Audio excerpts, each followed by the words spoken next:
Welcome back to 10-Minute Terror. Tonight we explore The Hollow Beneath Her Skin, a story of absolute dread and suffering. She had always been beautiful the way a scalpel is beautiful, cold, precise, and promising pain. Eleanor Voss lived alone in the house on Calder's Ridge, a place the county maps had stopped drawing after 1974.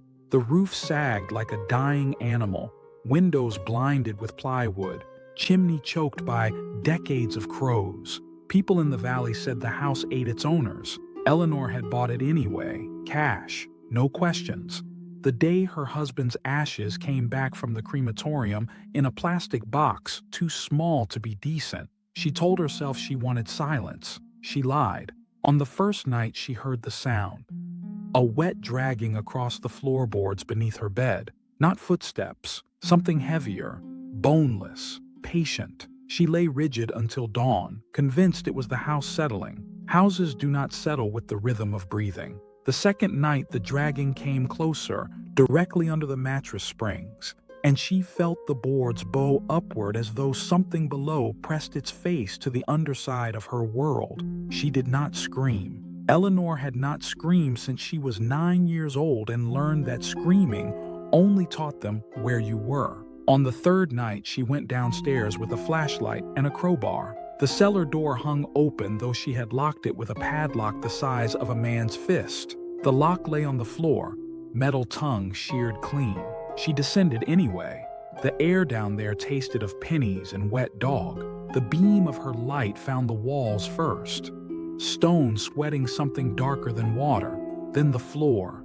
Packed earth. Soft, recently turned. In the center, someone had dug a perfect rectangle, 6 feet long, 2 feet wide, 4 feet deep. The sides were smooth as porcelain. At the bottom lay a single object. A mirror, full length, upright, spotless. Eleanor's reflection stared back at her, but the reflection was smiling in a way Eleanor had never smiled in her life. The smile had too many teeth. She fled upstairs, slammed the door, dragged the kitchen table against it, slept, if it could be called sleep, on the sofa with every light burning. At 3:17 a.m. the power died. Every bulb popped at once, glass raining like hail. In the sudden dark she heard the cellar door open by itself, slow, polite. Then the dragging, up the stairs this time, one step, pause, one step, pause. Like something climbing with its belly. Eleanor ran outside barefoot into the snow. The cold bit her soles, but the pain was clean, honest. She stood in the yard until sunrise, watching the house breathe through its broken windows. When the sun finally clawed over the ridge, the dragging had stopped. She went back inside because she had nowhere else to go. The mirror was waiting for her in the living room, propped against the fireplace like an old friend. Its surface showed the room behind her perfectly, except for one detail. Eleanor was not in it. The sofa was empty. The crowbar lay on the floor where she had dropped it, but she was missing from the glass. She reached out to touch it. Her fingers met cold silver, and for a moment she felt the mirror reach back, skin sliding over her knuckles like a tongue.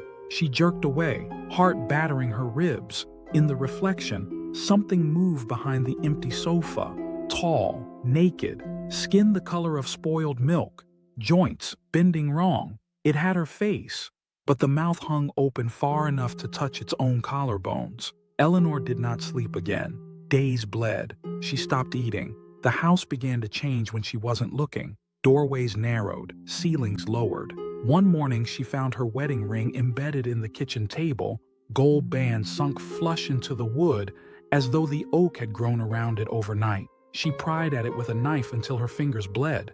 The ring would not budge. The wood bled with her. She tried to leave. The driveway had become a lake of black water, though there had been no rain.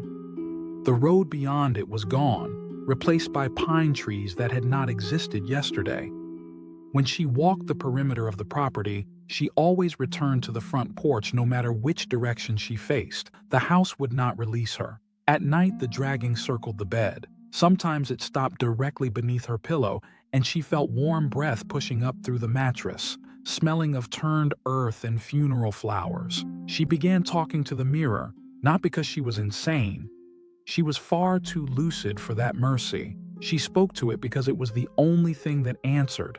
"Why are you here?" she asked on the 12th night. The reflection, her face, but wrong, eyes black from lid to lid, tilted its head. When it spoke, the voice came from inside her own skull, intimate as a lover's whisper against bone. "Because you called me, Eleanor, the day you scattered his ashes in the creek and wished the current would bring him back wrong. You wanted him to suffer the way you suffered. I am what came instead." She wept then, not from fear, from recognition. On the 14th night, she went willingly to the cellar. The rectangle in the floor had grown. Now it was wide enough for two. The mirror stood at one end like a priest at an altar. Her reflection waited inside it, arms open, skin splitting along the seams to reveal wet red beneath. Eleanor undressed. The air kissed every scar her husband had left on her body. Cigarette burns on the inside of her thighs. The pale railroad tracks across her wrists from the night she tried to leave him the first time. The C-section scar where the daughter she never got to hold had been cut free too late. She lay down in the earth. It was warm, welcoming.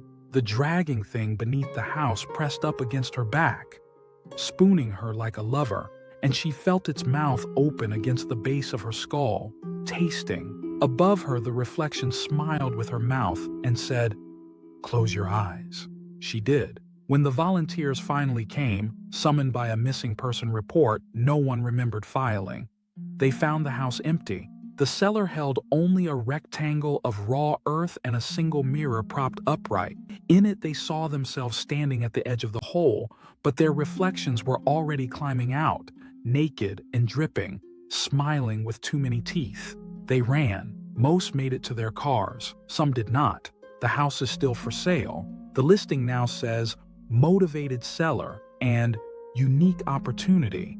The photographs show fresh paint, sunlight through clean windows, a mirror in the living room reflecting an empty sofa. Sometimes, late at night, people driving past on the old Ridge Road report seeing a woman standing on the porch, beautiful, naked, skin moving as though something inside is trying to wear her the way a hand wears a glove. She waves, and beneath the house, in the warm dark, Eleanor drags herself in slow circles, patient as grief, waiting for the next one who needs to be hollowed out and filled with something that remembers every hurt ever done to them.